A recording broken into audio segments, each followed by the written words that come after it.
Hello, everyone. My name is Bobby Brown, and today I'm going to present to you a subject which is very near and dear to my heart, which is health and wellness. Please keep in mind that everything I touch on today are merely personal recommendations of mine. I am not a licensed health or medical professional. Chronic disease and obesity continue to climb at alarming rates in this country, and now they're spilling over worldwide. Fad diets are popping up every time we blink our eyes, and these diets are usually restrictive in their nature, which makes them unsustainable. I'm here today to advocate for simple lifestyle changes that can go a much longer way. Okay, everyone, the first thing I wanted to talk about today is setting realistic goals. Often I hear things like, I plan to start working out 5 to 7 days a week, or I plan to start eliminating carbs altogether. Although these goals are very ambitious, they're often unsustainable, and I recommend setting simple and measurable goals. We often set these high arching goals that lead us to psychologically feel like we failed, and they keep us in a failed mind state. Also, to stay motivated, I recommend that you know your numbers, take photos, collect measurements, have your biomarkers tested. Don't let the scale be the only metric that keeps you going, because often the scale will disappoint you. Remember that progress comes in many different forms. I also recommend eliminating temptations. If you have a tendency to snack, surround yourself with healthy options like nuts, fruits, and vegetables. Make it harder on yourself to make poor impulse decisions. Also, look for support groups on networking sites like Facebook and Meetup.com. Surround yourself with like minded individuals who you can gain advice from, and they can also share their pitfalls with you. Last but not least, please do your research. Research, research, research. Learn about the types of exercises you'll be doing and how to properly execute them. Learn about the types of foods you'll be eating and how they'll interact with your body. Form a strong plan of attack. Now, as the famous saying goes, keep it simple, stupid. Now, make sure your first goal is going to be the easiest one for you to obtain and build from there. I always tell people to look at it like stepping stones or building blocks. Pick simple goals to start out with, such as drinking 2 or more bottles of water a day, not eating bread for breakfast, or going on a walk around the neighborhood in the afternoon. Start with a simple goal like this and then incorporate a second goal once you've mastered that one. Just remember to keep things simple because humans are creatures of habit. If you try to do too many things at once, it's going to lead you to be burned out or feel like you failed. Remember to pinpoint your primary concerns as well, whether that is to decrease your stress, improve your self esteem, or to improve your mobility. Know what you're focused on so you don't become overwhelmed and distracted. All of these things are going to fall into place and go hand in hand with each other. So keep things simple for now and focused. So the first piece of simple advice I have is to not drink your calories. What a waste of space is what I like to say. These types of calories don't even register with your brain the same as a solid food would, which makes them so easy to overconsume. So try to eliminate soda, beer, and sugar drinks, or at least try to consume them in moderation. And please keep in mind that diet soda is not the solution.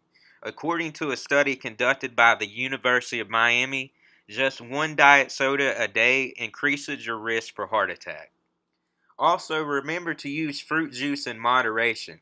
Although fruit is often touted for its healthy properties, it's full of sugar. The American Heart Association states the maximum amount of sugar we should consume in a day is 37.5 grams for men and 25 grams for women. Now, did you know that 8 ounces of orange juice has 22 grams of sugar? That's almost our entire allowance for the day. The ways to combat this simple issue is to eat solid fruits instead. They contain less added sugar and they're more filling. They also take more time to consume. Another simple piece of advice I have is to snack smartly or to surround yourself with healthy alternatives.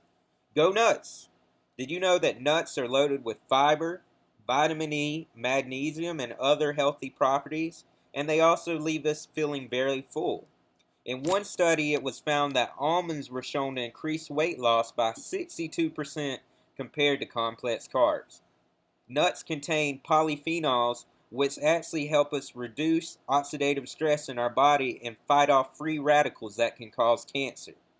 Now, in turn, processed foods or snacks are engineered to be rewarding to our brains, which is a big issue. These foods have little nutrients and they're full of empty calories. Processed foods can lead to insulin resistance, high triglycerides, increased levels of harmful cholesterol, and also fat accumulation in the liver or abdominal cavity. So throw out the processed foods and pick up some nuts, some carrots, or some fruit. The next thing we need to touch on is being mindful about condiments and sauces. Many of us don't realize that sauces and condiments are packed with calories. Condiments like ketchup, mayonnaise, pancake syrup, and soy sauce are often loaded with sodium and high fructose corn syrup, or sugar's evil cousin, as I like to call it. One typical heaping of ketchup on a burger can easily add 200 calories or more to your meal, and that doesn't include the added amounts of sodium. So now some great alternatives that you can use are things like mustard. Mustard is actually a very healthy condiment, and it only contains about 7 calories per tablespoon. Other things you can use to season your food are natural herbs. Herbs like rosemary, cinnamon, oregano, red pepper flakes, turmeric, and garlic all have numerous health properties that I'll touch on in the next slide. Herbs are what I like to call nature's medicine. Did you know that cinnamon is effective at lowering blood sugar levels? Or that elderberry is a great natural resource for combating allergies? Garlic has been shown to improve heart health and combat colds. Oregano has antibacterial properties that can help with gastrointestinal issues, and peppermint has been shown to reduce IBS symptoms as well. Also, turmeric or curcumin has powerful anti-inflammatory effects and can help with issues like arthritis. As you can see, our natural herbs that we can find on this planet have many medicinal properties, and I recommend all of us do more research on how they can benefit us. Now I wanted to talk to you about nature's holy grail, otherwise known as H2O.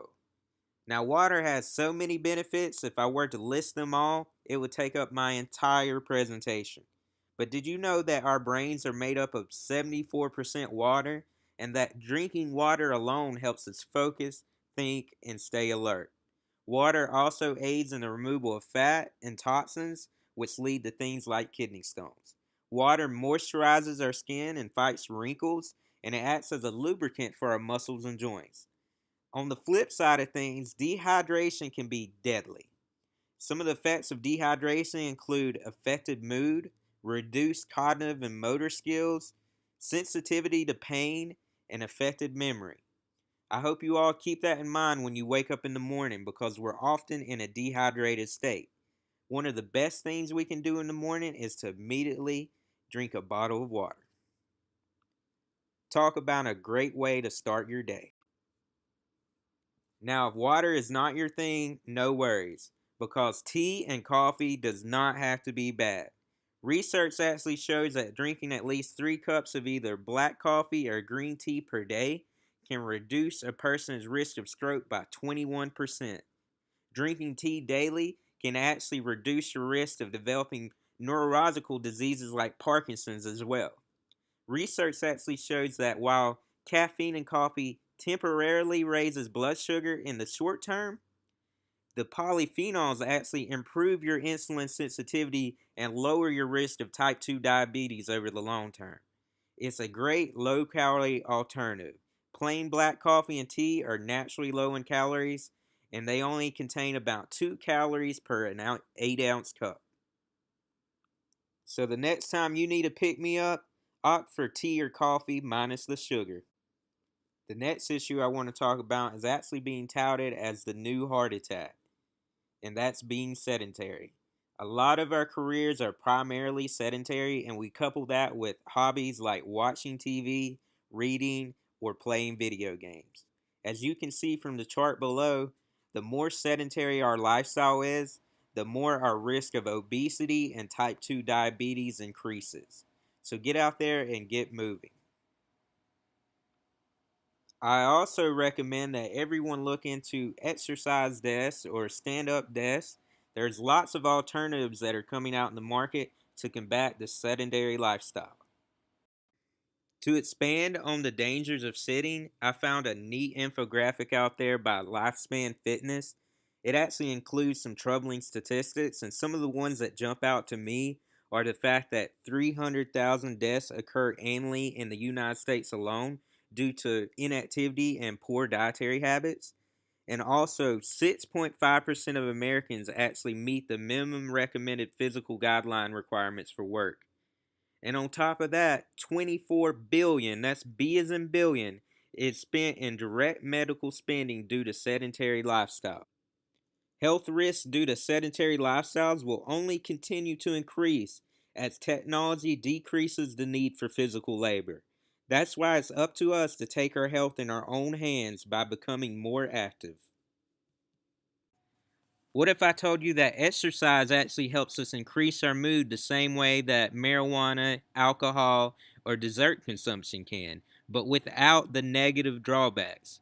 Exercise actually releases various brain chemicals that make us feel happy and less anxious. No matter what your current weight, being active increases your HDL or good cholesterol and decreases the unhealthy triglycerides. This 1-2 punch keeps your blood flowing smoothly, which actually decreases your risk of cardiovascular diseases. Exercise actually increases our energy levels, believe it or not. Low intensity exercise has been found to increase energy levels and drop fatigue. It actually boosted energy levels by 20% in a recent study. On this slide, I wanted to showcase the fact that you don't have to aim to be a bodybuilder in order to be a healthy individual.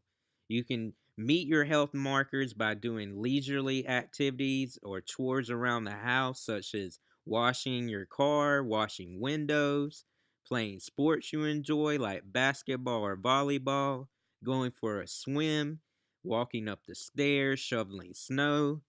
All kinds of things will help you reach these simple goals and help you live a more active lifestyle. Even if you have a time demanding schedule, it takes as little as 15 minutes out of your day to improve your life. In conclusion, I'd like to say that I chose this topic because it means so much to me personally. I was born with a rare type of dwarfism that affects my hips and spine. At one point in my life, I lost the ability to walk due to weight gain. But I can proudly say that due to several active lifestyle changes, I was able to significantly improve my life. Through just a few simple changes, we can actually significantly decrease our chance of chronic disease. As you can see in the chart below, by just incorporating 3 active positive lifestyle changes, we reduce our risk for heart disease by over 50%. Now, many of us invest in our careers and families, but without our health, we wouldn't have the opportunity to enjoy those things in the first place. That's why I encourage you today to invest in yourself. As Spock would say, live long and prosper. And with that said, thank you and have a great day.